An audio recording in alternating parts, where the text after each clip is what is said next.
I play many different people. I play a group of people that all share a body. The original body belonged to Kevin, Wendell Crumb. But the body now belongs to 23 people, soon to be another resident moving in, making it 24. I portray in the film 9 of them, and 3 of that 9 have been ostracised and pushed aside and kept from really expressing themselves or having any time and control of the host body or the source body, because they have undesirable aspects about them that aren't really seen as helpful in the group's life.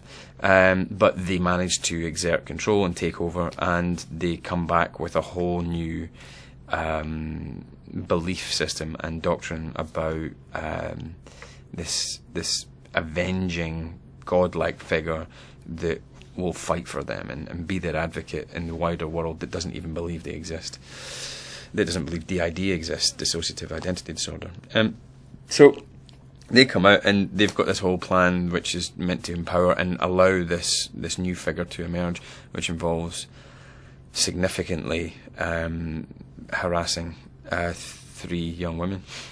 But nothing goes according to plan, and they all end up becoming way more connected to these girls than they ever thought they would, and they get played as much as they play. I was confused, like the audience, and then I was enlightened, and then I was confused again at something else, and then I'd be enlightened again, and then I'd turn 5 more pages, and I'd be confused again, then I'd be enlightened. And I think what Knight does really brilliantly is he answers every question with another question.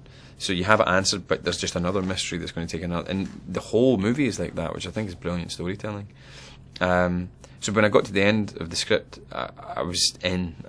I called him and I said, if you really want me to do this, I really want to be in it. The opportunity to get to play one of these characters would have been amazing, because they're all really interesting characters.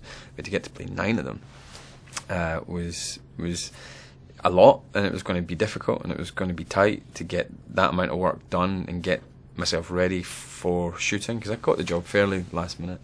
But the opportunity to get to play all those guys was mouth-watering.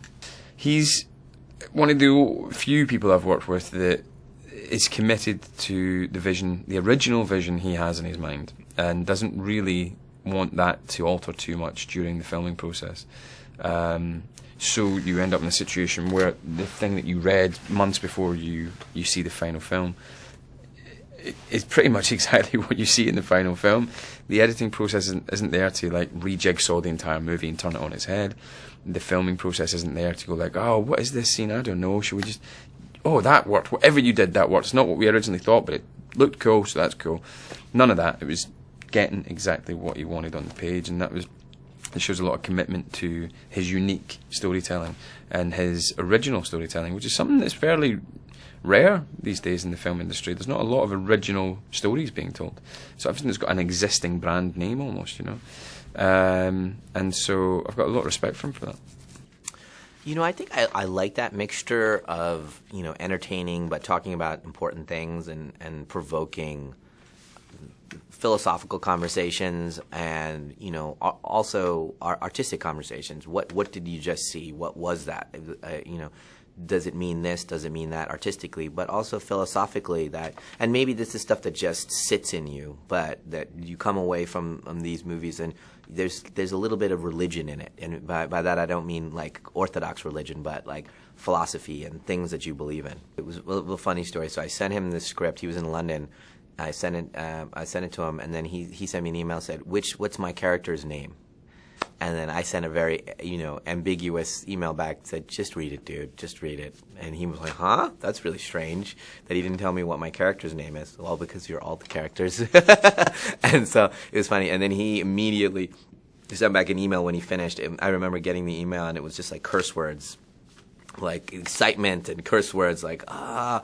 And then we got on a Skype, and he just was so on point. He was so connected to the movie and the character, and I could see how excited he was about this opportunity and how much he understood what this disorder was and how to play it, both the poignancy of it but how to entertain at the same time.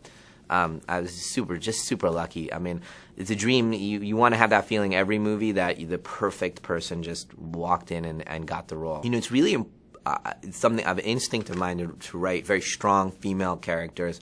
Probably because I have only daughters, and so my house is it's only girls in the house all the time. I'm like the only boy, and we even had a female cat for a while. It was like there's nothing but girls in the house. So my point of view is, I feel very, very strongly about that female point of view, and want to write it and honor it properly. And so I also feel like there's a certain age that you know Hollywood doesn't allow to act anymore, and so there's these world-class actors that you could grab, and they'll come and they'll blow the screen away. And Betty Buckley is one of them, and I've used her twice. I'm also a big theater actor, director. Like, I love directing theater actors. It's really my secret weapon, is to take actors from the theater and then put them in movies. Both James and Betty have won Best Actor, Best Actress awards on stage.